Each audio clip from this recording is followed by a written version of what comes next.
आदाब नाज़रीन, मैं फ़रहा जबीन बसीरत ऑनलाइन के ख़ास प्रोग्राम परवाज़ में आप सबका इस्तकबाल करती हूँ। हाजिर हूँ फिर से एक नई शख्सियत, एक नए मेहमान को लेकर। इस वक्त पूरे मुल्क हिंदुस्तान में उर्दू सहाफ़त का 200 साला जश्न मनाया गया और यकीनन उर्दू सहाफ़त का ये 200 साला सफ़र बहुत अहमियत का हामिल है। जहाँ पूरे मुल्क भर में दीगर उर्दू अखबारात की अपनी अलग तारीख़ और अपनी एक इम्तियाज़ी शान है, तो वहीं हिंदुस्तान का मारूफ़ अखबार रोज़नामा इनकलाब की अपनी एक अलग पहचान है। ये अखबार उस वक्त वजूद में आया जब हिंदुस्तान में आज़ादी की जद्दोजहद अपने उरूज पर थी। लोग अंग्रेज़ों को खदेड़ने के लिए अपनी जानों तक का नजराना पेश कर रहे थे। उस वक्त हिंदुस्तान का एक अजीम मुजाहिद और उर्दू का बेलौस खादिम अब्दुल हमीद अंसारी साहब ने आज़ादी की शम्मा को मज़ीद तेज़ करने के लिए इस अखबार का आगाज़ किया था। तो नाज़रीन, हाज़िर हूँ अपने प्रोग्राम परवाज़ में इनकलाब अखबार की एक ऐसी ही मोअज़्ज़ज़ तरीन शख्सियत को लेकर जो एक कामयाब सहाफ़ी, इनकलाब के एडिटर और हरदिल अज़ीज़ शाहिद लतीफ़ साहब हैं। नाज़रीन कराम, हिंदुस्तान में उर्दू सहाफ़त को जिन शख्सियात ने इस्तेहकाम बख्शा है, उनमें एक नुमाया नाम शाहिद लतीफ़ साहब का है।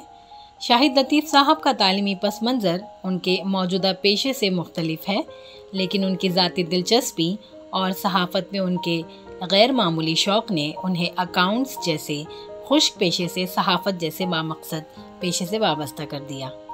अपने वक्त के मशहूर शायर जनाब सैफ भूसावली के साहबजादे शाहिद लतीफ़ साहब का आबाई वतन जलगांव ज़िला का मशहूर शहर भूसावल है।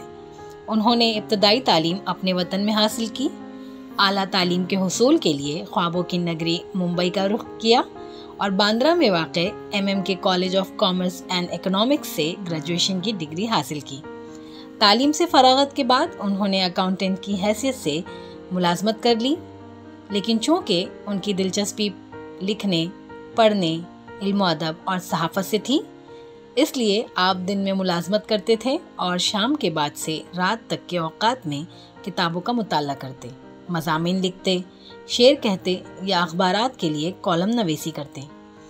1989 में उन्होंने अकाउंट्स के शोबे को खैरबाद कह दिया और रोज़नामा इनकलाब से वाबस्ता हो गए। इब्तदाई चंद बरसों ही में तंज़िया व मज़ाहिया कॉलम नमक पारे के ज़रिया उनकी तहरीरों ने क़ारीन को मुतवज्जह किया। ये कॉलम जो रोज़ाना शाये होता था, काफ़ी मकबूल हुआ। 1992 से 1997 तक उनका ये कॉलम अखबार की ज़ीनत बना रहा। नाज़रीन कराम, शाहिद लतीफ़ साहब की सहाफ़ती सलाहियतों पर भरोसा करते हुए रोज़नामा इनकलाब के इंतज़ामिया ने उन्हें 2004 में एडिटर के ओहदा पर तरक्की दी और तब से लेकर अब तक वो इस ज़िम्मेदारी को बखूबी अंजाम दे रहे हैं। इनकलाब पहले ही से मुल्क के सफ़े अव्वल के उर्दू अखबारात में शामिल था। शाहिद लतीफ़ साहब की अदारत ने उसे नई बुलंदी अता की। इस दौरान ये अखबार, जो पहले सिर्फ मुंबई से शाये हुआ करता था, मुंबई के अलावा मुल्क के 12 दीगर शहरों से भी शाये होने लगा। उनमें दिल्ली, लखनऊ, कानपुर, इलाहाबाद, बनारस, पटना, भागलपुर और दीगर शहर शामिल हैं। शाहिद लतीफ़ साहब ने मुख्तलिफ़ अदवार में मुख्तलिफ़ कॉलम लिखे, जिनमें नमक पारे के अलावा मिन्नवान का ख़ास तौर पर ज़िक्र किया जा सकता है। आप गुज़िश्ता 6 बरस से अदारती सफ़हे के लिए ख़ास मज़मून नुक्ता नज़र भी लिख रहे हैं, जो हर सनीचर को शाये होता है। इस मज़मून की ख़ुसूसियत ये है कि इसमें मुस्लिम मसाइल से बहस की जाती है, अदबी मौज़ूआत का अहाता किया जाता है, टेक्नोलॉजी के मुज़म्मरात पर गुफ्तगू होती है और तालीमी, समाजी और माशरती उमूर को अहमियत दी जाती है। शाहिद लतीफ़ साहब ने रोज़नामा इनकलाब को मज़ीद मकबूलियत बख्शने और क़ारीन के हल्का को मज़ीद वुसाअत देने के लिए मारूफ़ आलिम दीन और all India Muslim personal law board के जनरल सेक्रेटरी हज़रत मौलाना खालिद सैफुल्लाह रहमानी साहब के मशहूर ज़माना कॉलम शम्मे फ़रोज़ा की अशात शुरू की, जिसने इनकलाब के जुम्मा मैगज़ीन के तनव्वुं और जामियात में इजाफ़ा किया है। इसी तरह ख़वातीन में रोज़नामा इनकलाब की मकबूलियत को देखते हुए एक खुसूसी सफ़हा ओढ़नी के नाम से, जबकि नौजवानों के लिए खुसूसी सफ़हा पेश रफ्त जारी किया गया। ये दोनों खुसूसी सफ़हात हफ्ते में 4 दिन शाये होते हैं। घरेलू ख़वातीन खुसूसी सफ़ा ओढ़नी नहायत ज़ौक़ शौक़ से पढ़ती हैं। इस सफ़े ने कई घरेलू ख़वातीन को कारी से कलमकार बना दिया, जो कि शाहिद लतीफ़ साहब का बड़ा कारनामा है। इतना ही नहीं, उनकी कारगुजारियों में एक अहम और काबिल ज़िक्र इजाफ़ा तालीमी इनकलाब है, जो छोटी साइज़ में शाये होने वाले 16 सफ़हात पर मुश्तमिल होता है और खालिसतन तलबा का हफ्त रोज़ा अखबार है। हर जुम्मा को मंजर आम पर आने वाला यह अखबार तलबा में इस कदर मकबूल है कि उर्दू ही नहीं दीगर ज़बानों में भी इसकी मिसाल मुश्किल से मिलेगी। नाजरीन, शाहिद लतीफ़ साहब सहाफ़ी ही नहीं बल्कि ख़ुद को कौम व मिल्लत का खादिम समझने वाली एक ऐसी शख्सियत हैं जिसकी दर्दमंदाना दिलचस्पी मिल्लत के उमूर और तालीमी मसाइल के हल से है। यही वजह है कि आप सहाफ़ती सरगर्मियों के अलावा मुख्तलिफ मिल्ली, समाजी व तालीमी सरगर्मियों में भी मसरूफ़ रहते हैं। तलबा, असातिज़ा और वालिदैन से खिताब आपका महबूब मशगला है। आप महाराष्ट्र हुकूमत के महानामा उर्दू लोक राज्य की एडिटोरियल टीम का हिस्सा भी हैं। गवर्नमेंट ऑफ इंडिया की नेशनल इंटीग्रेशन काउंसिल के रुकन रह चुके हैं। 2012 और 2013 में आप महाराष्ट्र गवर्नमेंट की उत्कृष्ट पत्रकारिता पुरस्कार समिति और आनंदीबाई पुरस्कार समिति के भी मेंबर रह चुके हैं। नाज़रीन कराम, सहाफ़त की खिदमात के साथ साथ आपने मुल्क व बैरून मुल्क मुख्तलिफ महाज़ों पर मुल्क की कामयाब नुमाइंदगी की है। आपने 2001 में स्टेट डिपार्टमेंट की दावत पर इंटरनेशनल विजिटर्स प्रोग्राम के तहत अमेरिका का 24 रोज़ा दौरा और बरतानवी हाई कमीशन की दावत पर 2007 में बरतानिया का 7 रोज़ा दौरा किया। 2008 में जब डॉक्टर मनमोहन सिंह मुल्क के वज़ीर आज़म थे, शाहिद लतीफ़ साहब को वज़ीर आज़म के आला सतही वफ़द के रुकन की हैसियत से कतर और ओमान के दौरा का मौका मिला। ऐसे ही एक वफ़द में शामिल रहते हुए आपने दिसंबर 2009 में रूस का दौरा किया। 2010 में वज़ीर आज़म ही के एक और आला सतही वफ़द के मेंबर की हैसियत से सऊदी अरब का दौरा किया। इसके बाद 2011 और 2012 में वियतनाम, मलेशिया और जापान का दौरा किया। प्यारे नाज़रीन कराम, मैंने प्रोग्राम के शुरू में ही बताया था कि हमारे आज के मेहमान जनाब शाहिद लतीफ़ साहब बहुत अच्छे शायर भी हैं। आपका शेरी मजमुआ जिहाद के नाम से 1999 में शाये हुआ, जिसका इजरा मशहूर तरक्की पसंद शायर और मकबूल नगमा निगार मजरूह सुल्तानपुरी के हाथों अमल में आया था। इस किताब पर सन 2000 में महाराष्ट्र उर्दू अकेडमी ने जनाब शाहिद लतीफ़ साहब को बेस्ट न्यू टैलेंट अवार्ड से नवाजा था। ताहम यही एक अवार्ड है जो आपने हासिल किया। इसके बाद कोई अवार्ड कबूल ना करने का फ़ैसला किया और ताहाल इस फैसले पर कायम हैं। इस दौरान कई अवार्ड्स की पेशकश हुई मगर आपने इजहार माज़रत कर लिया। बकौल अकबर इलाहाबादी, खींचो न कमानों को न तलवार निकालो, खींचो न कमानों को न तलवार निकालो, गर तोप मुकाबिल हो तो अखबार निकालो। तो आइए मुलाकात करते हैं अपने ख़ास मेहमान शाहिद लतीफ़ साहब से। अस्सलाम वालेकुम, क्या हाल है जनाब? अल्हम्दुलिल्लाह, बहुत अच्छे। अच्छा जनाब, मैं आपका इस्तकबाल करती हूँ अपने प्रोग्राम परवाज़ में। बहुत खुशी हुई आपने अपना कीमती वक्त हमें दिया। जनाब, मेरी जहाँ तक नॉलेज में एक बात आई है कि आपने अपने करियर का आगाज़ एज अ अकाउंटेंट किया था, लेकिन राइट नाउ आप अभी सहाफ़ी हैं, माशाल्लाह से इनकलाब के एडिटर हैं। तो अकाउंटेंट से सहाफ़ी बनने तक का सफ़र आपने कैसे तय किया, और ये कि क्या वजह रही कि आपने सहाफ़त और सहाफ़ी बनना पसंद किया? असल में मैं जो है वो आला तालीम के लिए बम्बई आया था और मैंने कॉमर्स में एडमिशन लिया और बीकॉम किया। उसके बाद जो है वो मुझे फ़ौरी तौर पे मुलाजमत मिल गई। तो ज़ाहिर है कि जो क्वालिफ़िकेशन है उससे वाबस्तगी रखने वाली फील्ड मुझे मिल सकती थी। फ़ौरी तौर पे वो मुझे मिल गई। मैं अकाउंट्स करने लगा। वो कोई नया शोबा मेरे लिए नहीं था क्योंकि मैं पढ़ाई कर चुका था उसकी। लेकिन ये कि अकाउंट्स करते हुए, टैक्सेशन देखते हुए, बैलेंस शीट और ट्रायल बैलेंस बनाते हुए मुझे हमेशा इस बात का एहसास रहा कि वो इत्मीनान नहीं हासिल हो रहा है जो मुझे लिखने पढ़ने से होता है। चुनांचे मैं रात में जो है वो अक्सर दफ्तर से आने के बाद फिर वो अदबी रसाइल लेकर बैठना और मज़ामीन पढ़ना और शायरी पढ़ना और शायरी करना वगैरह वगैरह, ये सारी चीज़ें मेरे रोज़ाना के मामूल में शामिल थी। और इस दौरान जो है वो सहाफ़त जो है वो बार बार उसका ज़ौक़ जो है वो बार बार एहसास दिला रहा था कि भाई आपकी जगह कोई और है शायद। लेकिन ये कि मैंने उस तरफ इसलिए तवज्जो नहीं दी, इसलिए कि अखबारात में जो है वो उस वक्त तनख्वाहें बहुत कम होती थी, बहुत कम होती थी, और उसके मुकाबले में मुझे अकाउंट्स में अच्छे खासी आमदनी हो जाती थी। यही नहीं बल्कि उसमें जो है वो जॉब अपॉर्चुनिटीज़ बहुत ज़्यादा थी। अगर आपने मान लीजिए किसी वजह से एक जगह छोड़ दिया तो दूसरी जगह फ़ौरन आप ज्वाइन कर सकते थे, ये सूरत हाल थी। और उस वक्त जो है वो माली हालात भी ऐसे थे कि मुझे मुलाजमत करनी थी और अच्छी मुलाजमत, बेहतर मुलाजमत करनी थी, इसलिए मैं अकाउंट्स का सफ़र जारी रखे हुए था। लेकिन कहीं ना कहीं जो है वो लिखने पढ़ने का शौक़ मुझे ये कर रहा था, बार बार कचोके लगा रहा था कि आप जो है वो कुछ सोचिए। तो जब कुछ आसूदगी हुई माली एतबार से, तो मैंने सोचा कि अब मुझे अपना शोबा, अपनी फ़ील्ड बदलनी चाहिए।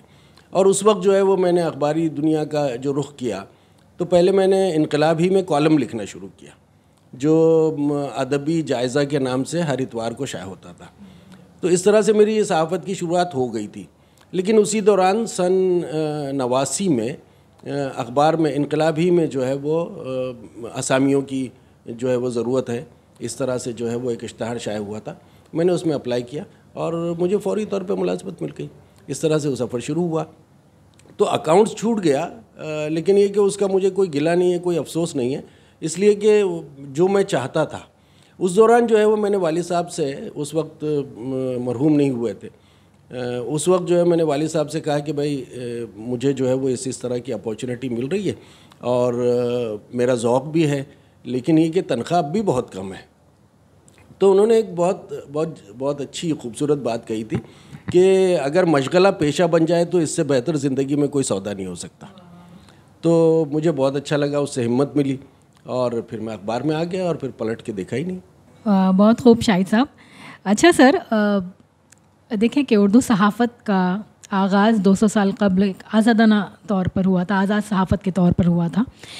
इनफरादी तौर पर लोगों ने सहाफ़त की कंदीलें जलाई और उर्दू अखबार ने आज़ादी की लड़ाई में एक बहुत बड़ा रोल अदा किया, इस बात से इनकार नहीं किया जा सकता। देखें ना कि लेकिन अब ये देखने में आया है ना कि आज़ाद सहाफ़त दम तोड़ती हुई नज़र आ रही है, कॉरपोरेट सहाफ़त का बोलबाला हो रहा है। अच्छा, मेरा सवाल आपसे ये बनता है ना कि आप तजुर्बेकार हैं, आपको नहीं लगता आज़ाद सहाफ़त पर कदगन लगी है? देखिए, जिन लोगों ने कदगन को कबूल किया वहाँ लगी, जिन्होंने कबूल नहीं किया वहाँ नहीं लगी।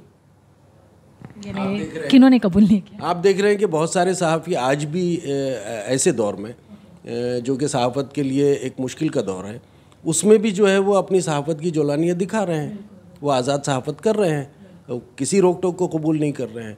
तो ये सिलसिला तो जारी है। हरचंद के लोग कम हो गए उस तरह के, लेकिन ये कि मैं समझता हूँ कि वो सफ़र तो जारी है।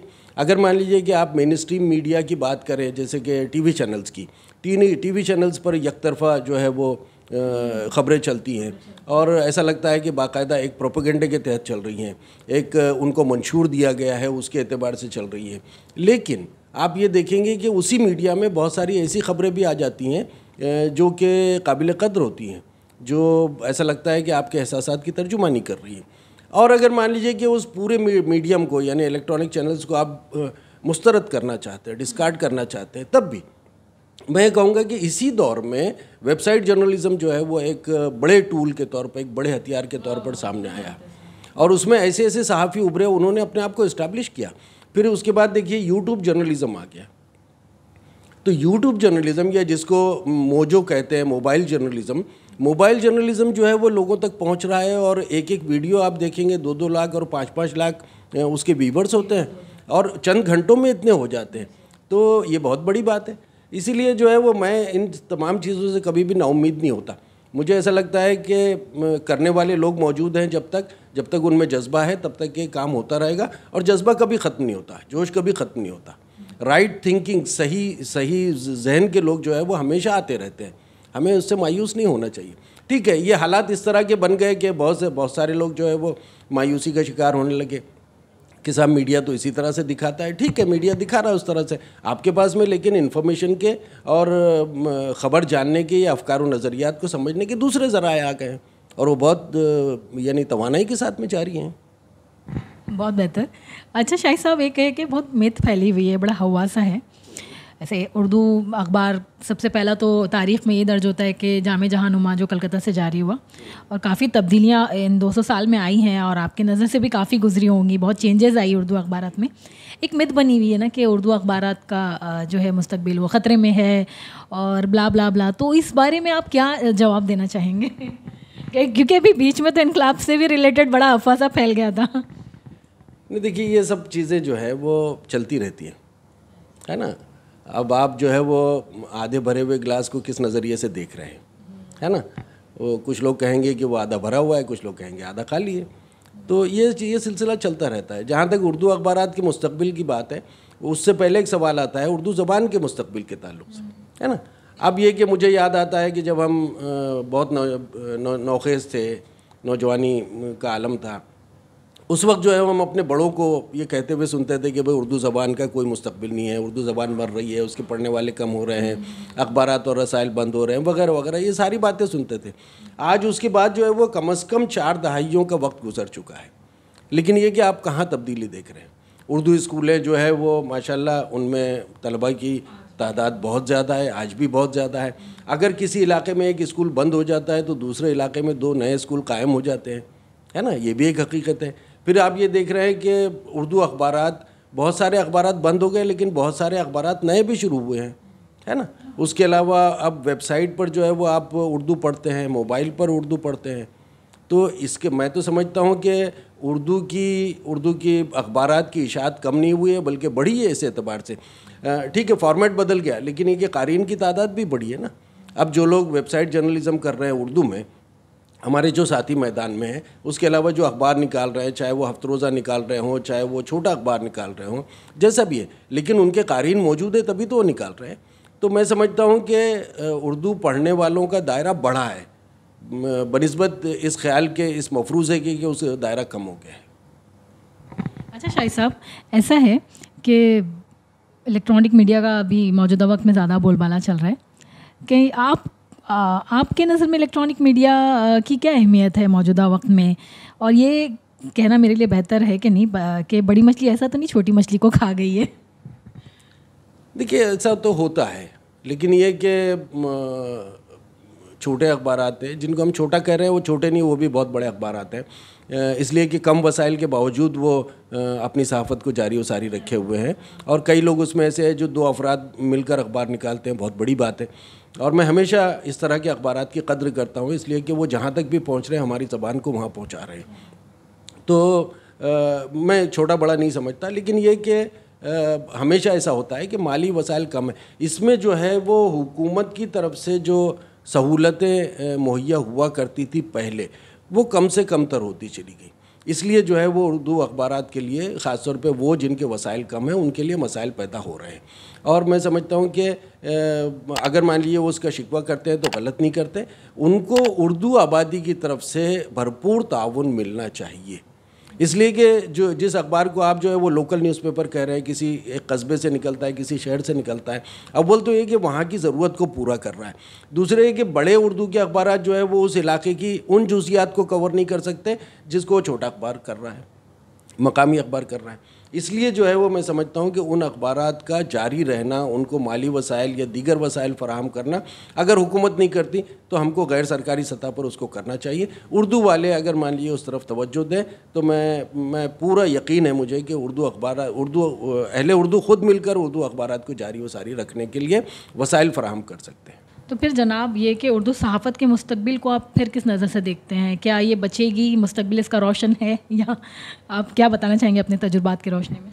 देखिए, जैसे मैंने पिछले सवाल के जवाब में आपसे कहा कि उर्दू सहाफ़त का मुस्तकबिल बराह रास्त वाबस्ता है उर्दू ज़बान के मुस्तकबिल से, और उर्दू ज़बान के पर अपने ख़तरात हैं, लेकिन सिर्फ उर्दू ज़बान पर नहीं है बल्कि दीगर हिंदुस्तानी ज़बानों पर भी उस तरह के ख़तरात मंडला रहे हैं। अंग्रेज़ी जो है वो एक ताकत के साथ, एक तवानाई के साथ, एक इस्टेब्लिशमेंट के ज़रिए, हुकूमतों की सरपरस्ती के ज़रिए वो आगे बढ़ रही है ना। और उनके ज़रिए फैलाई हुई बहुत सारी बातों को हाँ हम हिंदुस्तानी जो है वो कबूल करते जा रहे हैं।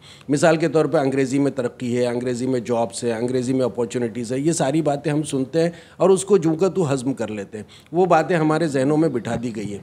तो उर्दू वाले भी उसका शिकार हुए हैं, लेकिन सिर्फ उर्दू वाले नहीं हुए बल्कि दीगर कौमें भी हुई हैं।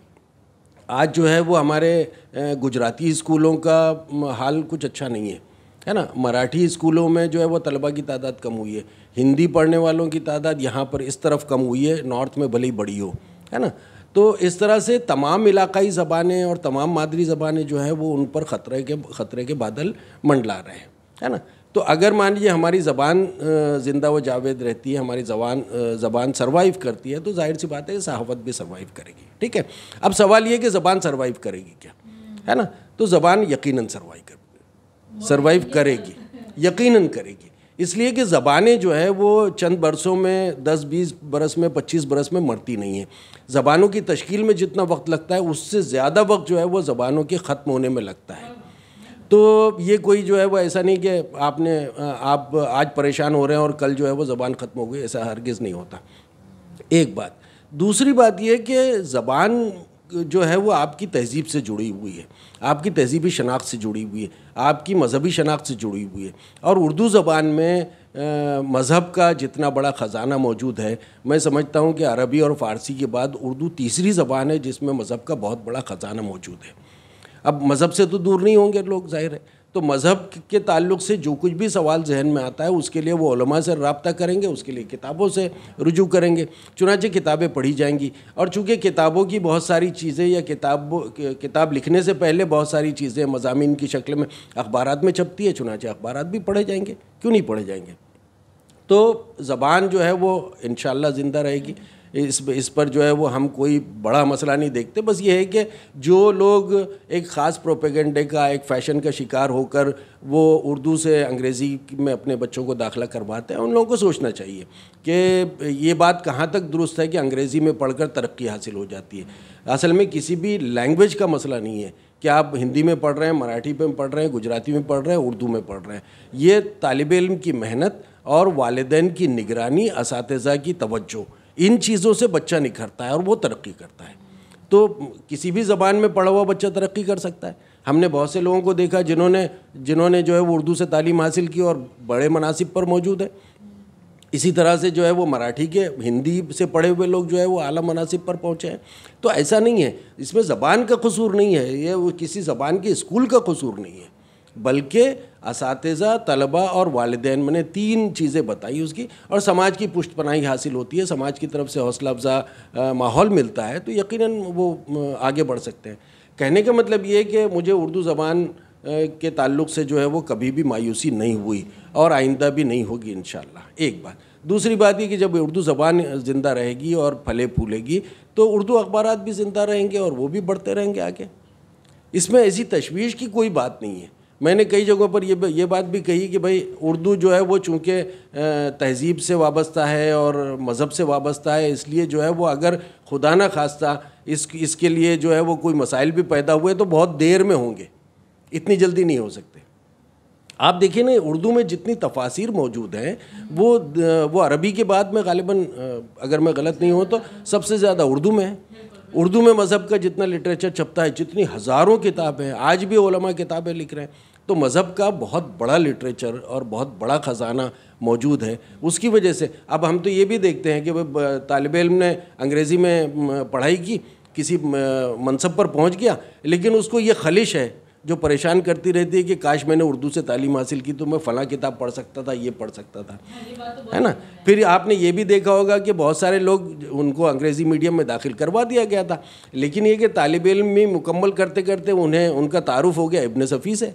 चुनांचे इब्न सफ़ी को पढ़ने के लिए, उसके बारे में सुनकर उनका ऐसा ज़हन बना कि उन्होंने इब्न सफ़ी को पढ़ने के लिए उर्दू सीखी। अब आप इसको क्या कहेंगे। बहुत सारे लोग जो है वो शायरी की वजह से उर्दू सीखते हैं और सीख रहे हैं।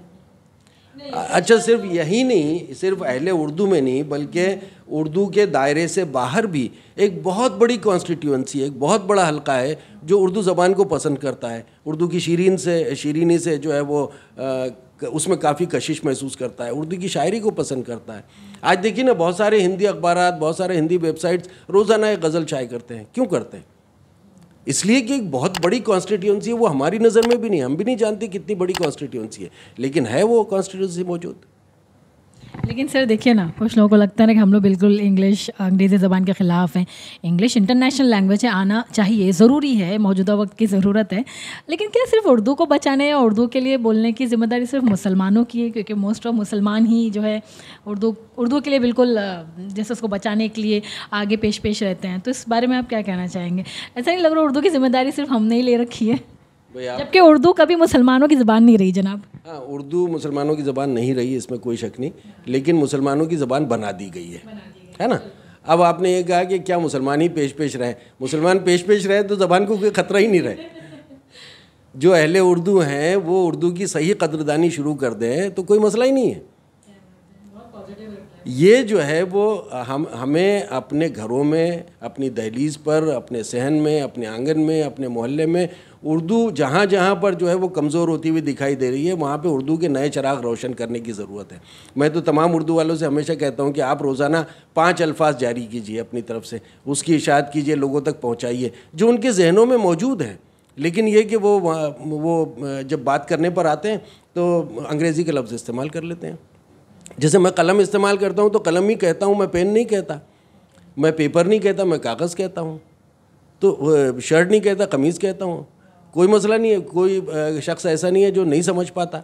मेरे ऐसे दोस्त अहबाब या मेरे बिरादरान जो उर्दू नहीं जानते, मैं कमीज़ कहता हूँ तो समझ जाते हैं कमीज़ क्या है, तो कोई दुश्वारी नहीं है। हमने जो है वो एक बना लिया कि हम पेन कहेंगे या हम शर्ट कहेंगे या इस तरह की बातें, हम ड्राइंग रूम कहेंगे, बेडरूम कहेंगे। आपके पास में अल्फाज हैं, उन अल्फाज को बरतना शुरू कीजिए, उन अल्फाज को रिवाज दीजिए। और जहाँ जहाँ भी जिस महफ़िल में आप जाते हैं, और अगर मान लीजिए कि आप जो है वो गैर उर्दू हलकों में जाकर उर्दू ज़बान में गुफ्तगू करते हैं तो लोग जो है वो आपको काबिल रश्क निगाहों से देखते हैं। ये क्यों भूलते हैं आप एहसास कमतरी लेकर दाखिल होते हैं और टूटी फूटी अंग्रेज़ी बोलते हैं। टूटी फूटी अंग्रेज़ी से सेहतमंद उर्दू क्या बेहतर है? क्यों नहीं उसका इजहार किया जाता है? क्यों नहीं अपनी ज़बान में गुफ्तगू की जाती?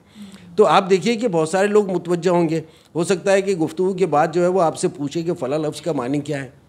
इतना खूबसूरत लफ्ज़ आपने कह दिया, तो आप जो है वो काबिल रश्क बनते हैं। इतना बड़ा मौका गंवा कर आप जो है वो टूटी फूटी अंग्रेज़ी बोल रहे हैं या दीगर ज़बानों का इस्तेमाल कीजिए। यहाँ ये वजाहत ज़रूरी है कि भाई तमाम ज़बानें अहम हैं, चाहे वो किसी ख़ित्ते की ज़बान हो, किसी मुल्क की ज़बान हो। और ज़बान तो बड़ी चीज़ है, मैं तो बोली ठोली जो होती है उसकी भी बड़ी अहमियत मेरे नज़दीक है कि बोलियाँ भी अहम हैं और ज़बानें भी अहम हैं। बोलियों से निकलकर बहुत सारे अल्फाज जो है वो ज़बान में दाखिल होते हैं।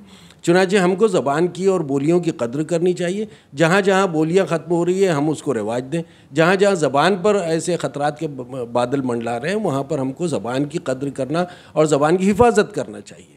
और ये बहुत आसान सा नुस्खा है, आप अपनी ज़बान में गुफ्तगू शुरू कीजिए, अपनी ज़बान को फैलाइए, अपने मज़ामीन को दूसरों तक पहुँचाइए। आप जो लोग उर्दू नहीं पढ़ सकते उन तक देवनागरी में पहुँचाइए और फिर उनको बताइए कि उर्दू का कौन सा लफ्ज़ क्या है, तो देखिए उर्दू को नई ताकत मिलेगी। और जैसे मैंने कहा कि एक बहुत बड़ा हल्का है उर्दू के मद्दाहों का, हम वो जानते ही नहीं, उन तक पहुँचते नहीं हम। जी बहुत बेहतर शाहिद साहब।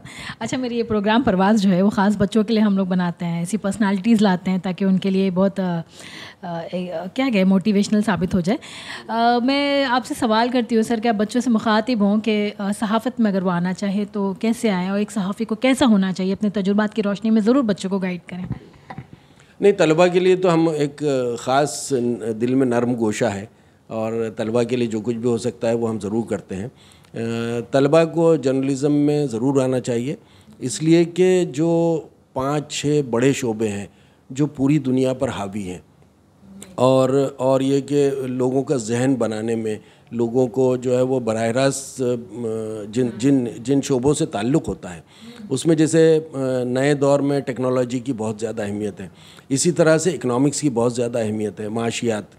तो तलबा को टेक्नोलॉजी की तरफ भी जाना चाहिए, माशियात की तरफ भी जाना चाहिए, और जिनकी दिलचस्पी है उनको मीडिया में भी ज़रूर आना चाहिए। जिस तरह से टेक्नोलॉजी एक बहुत बड़ा शोबा है, जिस तरह जो है वो दूसरा माशियात बहुत बड़ा सब्जेक्ट बन गया है। इसी तरह से मीडिया भी जो है वो एक बहुत बड़ा मैदान, बहुत बड़ा सब्जेक्ट और मल्टी फेसेटेड अब हो गया है, जो कसीर जहती जिसको कहना चाहिए। तो ये ऐसे दौर में जबकि मीडिया का बोलबाला है, मीडिया जो है वो तमाम दुनिया पर छाया हुआ है और नित नए ज़राए पैदा हो रहे हैं मीडिया के, उसमें जो है वो हमारे तलबा को भी पीछे नहीं रहना चाहिए। और मीडिया में शमूलियत का बहुत आसान सा तरीका है। एक तो ये कि आप शुरू से अखबारात पढ़ते रहें, आपका जनरल नॉलेज बहुत अच्छा हो, है ना, ज़बानों पर आपकी कुदरत अच्छी हो। जैसे अंग्रेज़ी में दिलचस्पी है तो अंग्रेज़ी को आप इन्हेंस कीजिए, अंग्रेज़ी को ताकत दीजिए, मज़ीद अंग्रेज़ी जानिए, अंग्रेज़ी किताबें पढ़िए।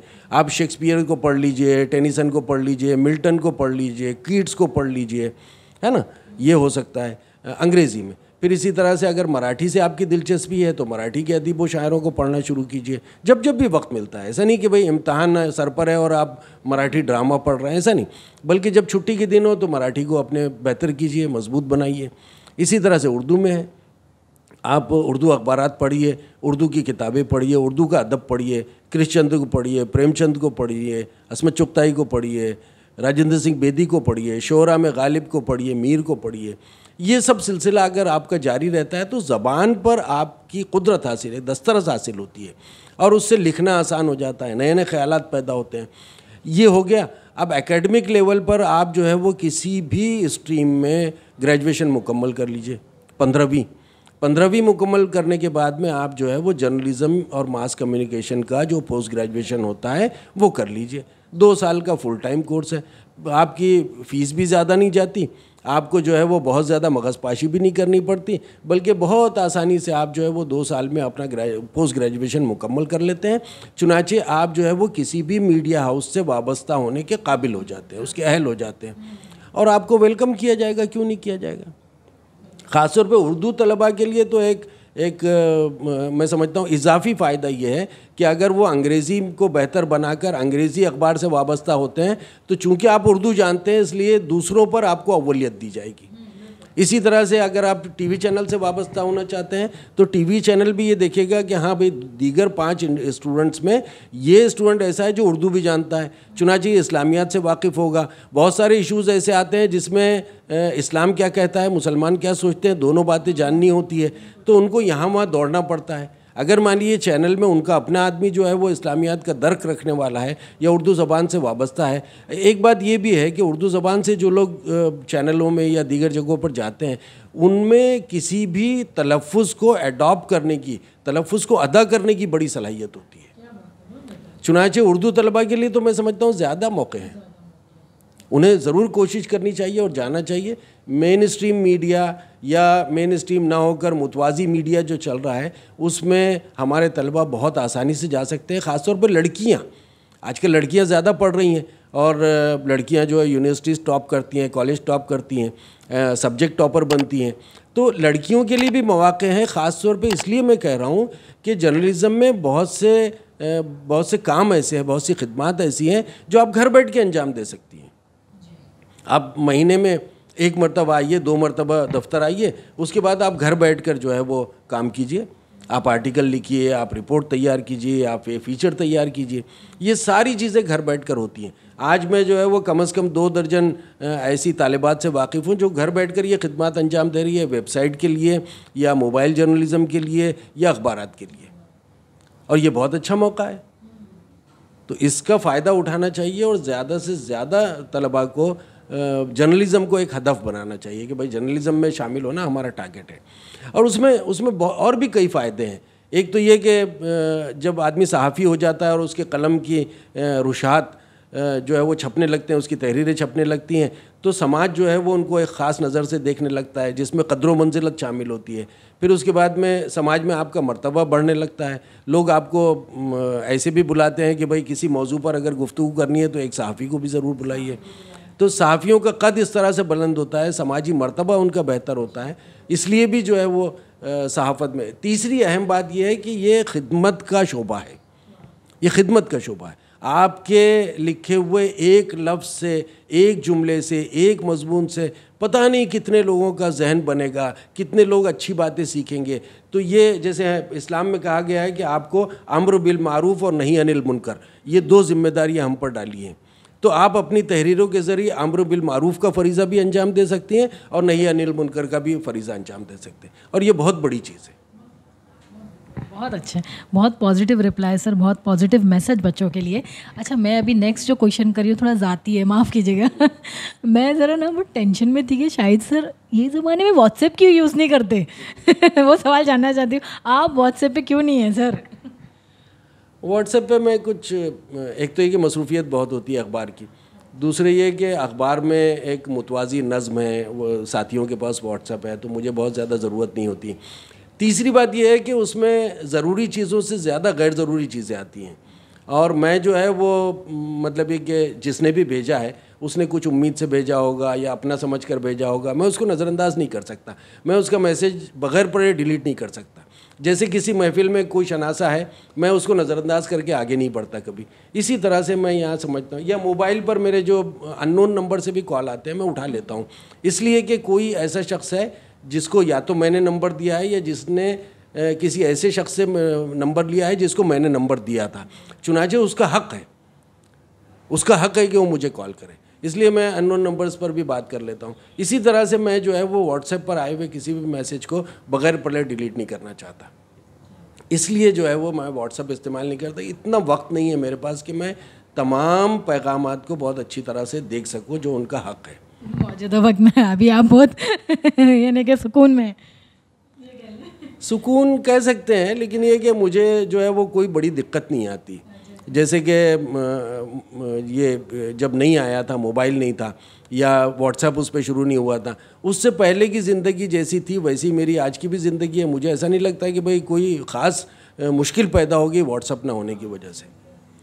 अगर बहुत सारे दूसरे लोगों ने भी जो है वो व्हाट्सएप इस्तेमाल करना छोड़ दिया और उन्हें जो है वो कोई ख़ास तब्दीली नज़र नहीं आई, ठीक है, चीज़ें आसान हो जाती हैं।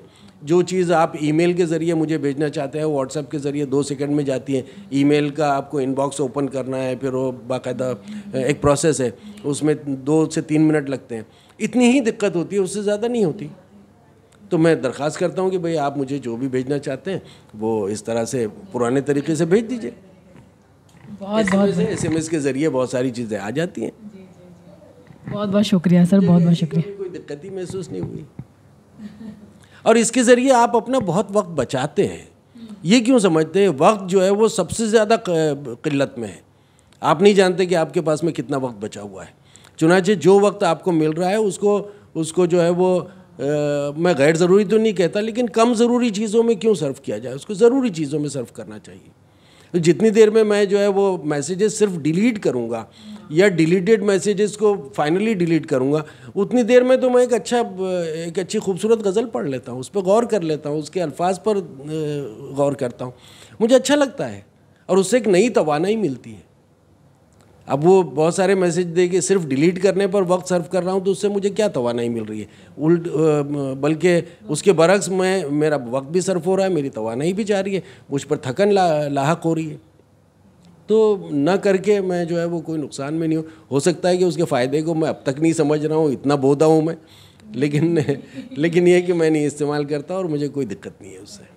शुक्रिया सर, ज़ाती सवाल था लेकिन आपने बहुत बेहतरीन जवाब दिए। बहुत शुक्रगुजार हूँ कि आपने अपना कीमती वक्त दिया। आपको मेरा प्रोग्राम कैसे लगा सर? अच्छा है, माशाल्लाह, बहुत अच्छा है। शुक्रिया सर। तो प्यारे बच्चों, आपको मेरा ये प्रोग्राम कैसे लगा कमेंट बॉक्स में कमेंट ज़रूर कीजिएगा। होप सो शाही साहब के मशवरे आपके काम आए, और ये कि जाते जाते अलविदा। और मेरे चैनल को सब्सक्राइब कीजिए, लाइक कीजिए, शेयर कीजिए, कमेंट्स कीजिए, मेरे फेसबुक पेज को लाइक कीजिए, ट्विटर हैंडल को फॉलो कीजिए। शुक्रिया, खुदा हाफ़िज़।